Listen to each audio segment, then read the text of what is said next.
Governor, what do you see as the approval process for this money? Is it going to have to go through the General Assembly, or is it just through you? No, I think that, as I committed before, it's going to be a collaborative effort with the General Assembly. So I had conversations with the Speaker and the Senate President this morning about the comments that I was going to make today, and we'll be following up with a meeting to continue the process. I just want to make it very clear that the time is now to get some of these dollars out. We don't want to be chasing the economic recovery. We want to be leading it. So how fast do you expect it to be that some of this money is out the door in people's hands? Well, I think we need to make sure that we get the money out before the end of this year, and then we can identify the places where it is in most need, and then we can also start planning in the next session longer term, and then also some other short-term needs that state of Rhode Island could benefit from. Governor, do you have a plan in each of those areas you just outlined that's ready to go? If the Speaker and the Senate President said, we're ready to do this, do you know how much you would spend in each of those areas and how you would spend it? And if so, how much? Well, we've got a concept on that, and the Commerce Secretary is here to answer questions after the fact, after the press conference that we may be talking. But I think the whole idea is to identify areas that really need the help in those places, which is the economic recovery. We know that Providence has been very hard hit. We know that hospitality has been hard hit, as well as some of the travel and tourism issues, along with many of the small business in particular. And in the other areas we talked about, child care, clearly, I mean, before I came here today, I got a note from one of our nonprofits pointing out one of the parents that had their child with them at work at the nonprofit because they couldn't afford to send their kid to child care, their daughter to child care. So this is something that clearly is something there. And I did highlight the fact that if we had funds right now, we should have been working a few months earlier on the issues of the homeless, and then other housing issues we can create long-term strategy. But right now the priority that I see is the 336 people that are living on the street and the 200 people that are in our hotels and another 700 people that are in our shelters. And when you spoke to the Speaker and Senate President this morning, told them what you were going to say, what was their response? Well, I think they recognize that good use of these funds is going to help the state of Rhode Island. It's just a matter of how we're going to get there in terms of whether they reconvene or what method they might use. I know that there's a hearing this afternoon with the Senate on the Finance Committee to discuss this, and I believe that there's another meeting today on the House side to start organizing a strategy here. So I think that shows that there's a real interest in trying to get a jump start on these funds, as I described in my comments. Governor, there's been a big focus on vaccinations for frontline workers, police and fire. There was a story in the Providence Journal that the state's not tracking vaccinations for, I believe, state police and sheriffs. What can you tell us about that? Was it your decision that we're not tracking state police who were around you that are not being vaccinated? No, I think they should be. I think that is an area that we should make sure that we do track. Have you discussed with Colonel Meany, like, who made the decision that they're not being tracked, or were you surprised to learn that? Yeah, I would have expected that we would have known that. And one just other quick question. Since June, I believe, Bud Craddock, your head of the DMV, has been under investigation, landlord, renting for these type of massage parlors. What is the status of that, and do you have a timeline on when? It seems pretty straightforward, but when that would wrap up? So I haven't seen the final report from the state police, review or investigation, and that's all I can really comment on that. I haven't seen it, so I don't know the timeline.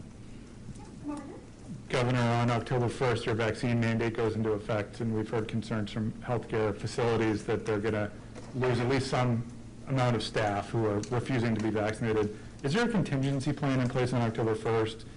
Are you thinking about bringing the National Guard in potentially to help if on October 1st there's a staffing crisis at hospitals, nursing homes, and various other institutions? So we've been in constant contact with the hospital leadership and they are really encouraging us to hold the line as we are on the October 1st date.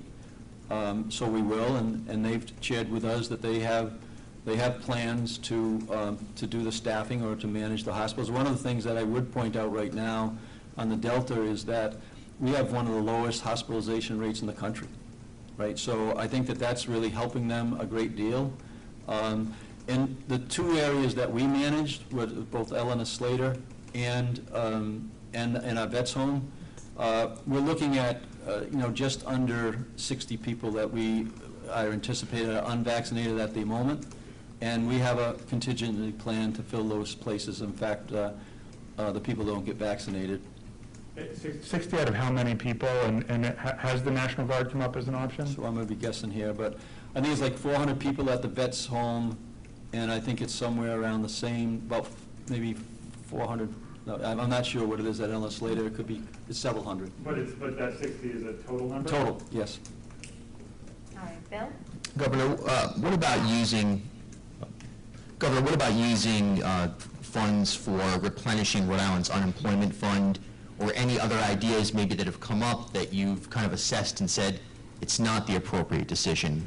Anything you've heard from the community that's been kind of voiced and you've said, you know what, this isn't the moment for use of the fund? I think it's an appropriate use. It's in many of the decks that I'm seeing in terms of the strategy, which we have submitted to the Treasury, a placeholder on those funds as the deadline was like August 30th. We're supposed to have another update with them within 60 days. So I'm looking at those updates, and restoring that unemployment fund makes sense in many ways. And so that's certainly a strong consideration. Governor, question on the vaccine front. FDA a couple weeks away from approving the shot for children, young children. So can you get your reaction to that? And have you thought of how that rollout process could look here in the state to get as many kids vaccinated as possible? Yeah, so the students are, a really strong focus for us. I've mentioned a couple times the leadership that the universities have given on their students. 95% of those are vaccinated. There's well over 100,000 students there. We are putting a strong focus into the high school students and the middle school students that are eligible at 12 and older right now. I'm told that a little over 50% of them have been vaccinated. We want to get that up to the 90% level as well. And then the 5 to 11, which is in your kind of your elementary schools, K through 5, we're prepared for that. Once that comes our way, we'll be prepared. I think that one of the things that we've been really strong on is the partnerships with our municipalities and then being able to be local with those vaccinations. And the Department of Health is preparing with RIDE at the moment, with our staff, to make sure that we're as efficient as we have been in the overall vaccination strategy. Could we see vaccine clinics like in elementary schools, kind of similar to what we had before? I think that a great deal is going to go through the pediatricians as well as through the school nurses. And then where we need to set up local, clinics, we will do that where it's needed. But that's a high focus on us. So right now, especially on the high school students, we really want to see that percentage increase, and we're putting a great deal of effort into that right now, and we'll do the same thing on the lower grades. Thank you. Brittany? Thank you. Two quick questions. First one, you said 90% of the American Rescue Plan funding is going to be going towards longer-term goals. Any general idea of what those goals could be? Well, I think that it's a broad base of ideas, right? And I think that they're very central ideas that most people agree on. Economic issues, for sure. Child care issues, I think that that's a real important issue, as well as housing. They seem to be predominant. Family type of services are right along there with it, and also the mental health issues that are related to COVID in general, right, because of the pandemic. Where the behavioral health issues, mental health issues are central as well. So those are just kind of a few of them. But I think in the long-term economic, I think that the discussion certainly has been about on the green and the blue economy being important. We are actually applying for additional funds with the Secretary of Commerce, Raimondo, gave us an overview of some funds that are going to become available in that space. Applications are going to be due by mid-October. So the opportunity is really, really great, and I think that the ability for us to address some long-term standing issues that are impacting, different communities of color, and equity issues would be front and center as well. Governor, one from Target 12 for you. So you were on a Zoom meeting in which a managing partner of ILO Group was invited. She didn't show, but on the Zoom was McKee, the state purchasing agent, your then chief of staff, and the director of the Department of Administration. Did you discuss the RFP that eventually led to the ILO contract, and what did you talk about? So, a few days before being sworn in, I went to the biggest experts I could find on the transition. We got to remember where we were back in March. We were in a crisis, right? A crisis on health, crisis on economics, and a crisis on education to get everybody back in the classroom. So that was one of the meetings that we took, and we discussed issues about how to safely open schools. And Dr. McKee is a national expert on that. So we relied on our experts to determine how can we safely get students back into schools, and also the vaccination strategies that we're not, we had a long way to go on our vaccinations, and we provided every possible opportunity to learn more about how to get it done, and I think that we've done a great job there, going from the worst vaccinated state to one of the top vaccinated states in a very short period of time. Kathy? A couple of follow-ups to earlier questions. When you were asked about the healthcare workers in the state facilities, and you said about 60 appear to be unvaccinated, and you have a backup plan. What is your backup plan, and what categories? Are these nurses? What kind of jobs do these people occupy, and who do you bring in to take their jobs? So they're a combination of, nurses and also the CNAs, so the backup plan will be to, as we have in the past, bring in resources that can bring in additional personnel. But we're still very hopeful that we're going to be able to work. It's a small number. When we talked about it a few weeks back, Kathy, it was about 200. So we're making a great deal of progress in that area. But we cannot have our hospitals and our vets home are not covered with personnel. So the backup plan is multiple issues where we can potentially use retired personnel, as well as people who are kind of traveling type of personnel in the healthcare industry. Aren't you going to be competing, well, and then one other question, but aren't you going to be competing with every other hospital that may also have an issue of after October 1, certain people can't come to work? Do you already have contracts or commitments from the staffing agencies? As of yesterday, I believe that we will be entering into an agreement on the staffing, from the staffing agency, yes. I don't know whether that's been signed or not yet, Kathy. Do you know which agency? I don't know. And one last question having to do with the sheriffs and the state police. Just so I understand your answer, are you saying you think that both the Department of Public Safety should track their status, or are you saying they should be vaccinated? If it's just track their status, then what if they find out one of their members is not vaccinated? What happens then? Yeah, so we're going to continue to be in that framework where we're going to be highly recommending vaccinations to all the staff right now, whether it's state police or whether it's in our other state departments. We still have not come to an agreement with the union, as we discussed over several weeks ago, which we've been in conversations about the vaccination. But I think that we should be tracking everybody that works for the state, and we should know what those percentages are. Just like I just told you what our percentages are on our student base, right, population. We know what the teachers' vaccination rates are. We know that if we get to a high percentage of vaccinated across the board in the population of the state of Rhode Island, and that's what's happening right now, we're pushing back on the Delta. The Delta is not winning in Rhode Island, and there's a reason for that. It's the vaccination. So we're not going to relax until we see 90% of the population that is eligible for vaccine to be vaccinated in the state of Rhode Island. Okay, we're going to go to Michael, Pat, and Steve. Governor, you may want to pass this question to Lieutenant Governor Matos or Secretary Pryor, because I know they've been heavily involved. What is the status of Rhode Island rent relief through Rhode Island Housing?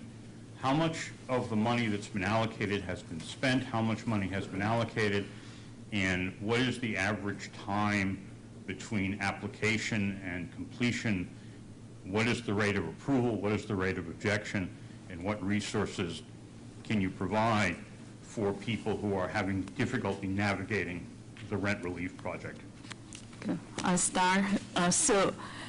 During the Equity Council, we invited Rhode Island Housing to come. At that time, at that meeting, I believe it was last week, the week before, they were at 20 million already has been allocated of the resources of the 200. They're making progress. There was a new flexibility that came from Treasury that allowed them to make some changes on the qualifications. They're making a lot of progress.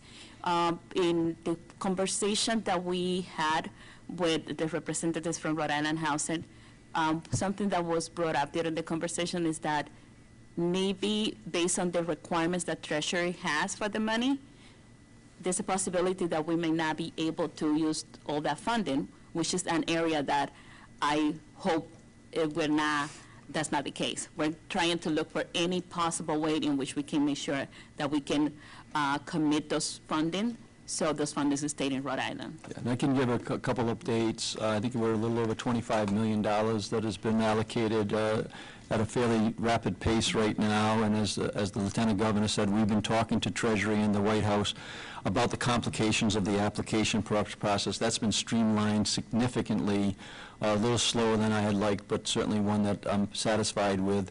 I believe that we're going to be doing a batch of utility payments in the next few days. That's going to be in that $16 million to $20 million range for people who are, behind on their utility payments. So, in all, I certainly was not very excited about the rollout in terms of the pace that it was going out. But I think that today we are doing as well or better than any other state that I'm in New England, although we did lag behind. And I believe in the pipeline right now, the last numbers I saw was about $25 million that has been approved. That we're very hopeful is going to get released by the end of the month. That's what I've asked them to do. And then I believe that they're on a 10-day turnaround in terms of the applications that qualify. So we're making significant progress, and I think that we will have, and I got a text this morning from our staff in terms of the Treasury, we're not looking to give up any of those dollars. And I think that we're in a position where I think we can protect all the dollars that were provided and get those into the right families' hands that need the help. Do you have a sense yet of how many people are still stuck in the pipeline? How many applications remain pending without final resolution? I'll be guessing. There's several thousand that are in that range of that 25 million that I'm anticipating we're going to get those dollars in short order. And then what I've been told is that applications that are coming in that are qualifiable will be on a 10-day turnaround right now. So a significant amount of progress. Thank you to the Rhode Island Housing and everybody that has been working there.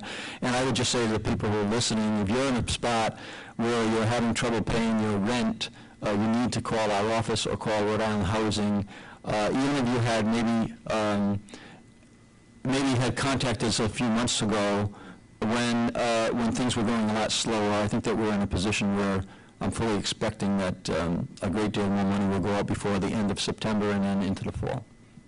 Yes. Governor, before I ask my question, if I can amplify a point by Ms. Gregg. To be blunt, right now, we're past, by the way, the 2-week window, if you will, for the dual vaccination. The state of Rhode Island is essentially putting into motion a plan that could result in the firing of nurses, yet for the same condition, policemen won't be fired. Is that true? No, so I think that, again, I think Dr. Scott, and we'll certainly get back to her before October 1st so she can explain what we're working on at the moment. We're going to take every measure possible to make sure that no one loses their job, but at the same point in time, we're not going to relent on the fact that healthcare workers keep people healthy and to be healthy, and they got to be healthy themselves to keep people healthy. So there's a distinction between what a healthcare worker does and even what a police officer does. Both have important jobs, but we're focused on the health idea here, which is in our congregate care settings, in our hospitals, they were at most risk. Now, we're doing great on the vaccines, but we don't know what's coming down the line. This uncertainty has been there since I took office in March, and it continues today. But both sets are first responders. And I do have a question for you, but there's a question of fundamental fairness here, isn't there? I mean, police in this state are above, if you will, the type of conditions as first responders that emergency care workers are, EMS drivers, EMS, all of those folks. There is a dual standard here. Is that correct?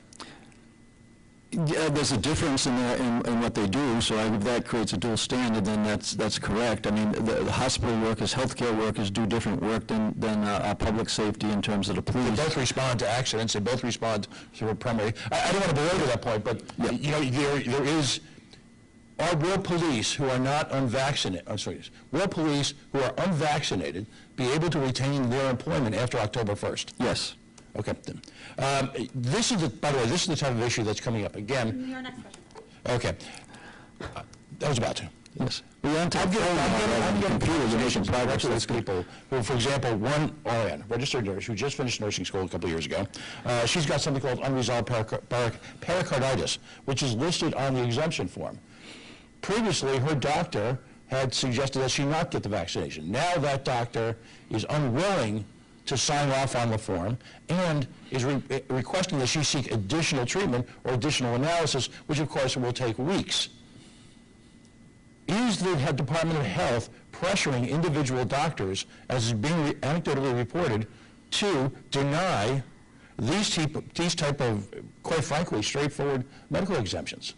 That's not my understanding, so I would say no. All right. Steve, last question? Governor, two parts, if I might. With regard to planning for after October 1st, in the eventuality you have what's been described as a potential crisis, are you ruling out opening the field hospitals or calling up the National Guard? So in the field hospital, we're very happy to say that we're not reopening the field hospital because there's not a need for that in terms of the COVID, which is a blessing, right? I mean, we were prepared if we needed that. And if we need to call in the National Guard, they stand ready. I mean, we're so fortunate to have a National Guard that is able to do that. At the moment, we don't see that as an option, but clearly, if we need them, they will respond as they have throughout the pandemic. And you said that here today that it's been some weeks that you've been in negotiations with state employee unions about vaccinations and so forth. Respectfully, Governor, it's been months that we've been talking about this here. What's the holdup? Well, negotiations can take time, and we're going through the process right now with them. And also, we are in a very good spot right now relative to vaccinations, relative to public safety, the safety of the people who live in the state of Rhode Island. We'll work through those negotiations, which is complicated because we're in a contract negotiation with them as well. So it's not just the negotiations on the vaccination, it's also negotiations on a long-term contract. Is it not a priority, whether state employees are vaccinated? It's a priority. I mean, but we've established where we believe the highest priority is, which in the healthcare workers, and which many of the state workers are healthcare workers.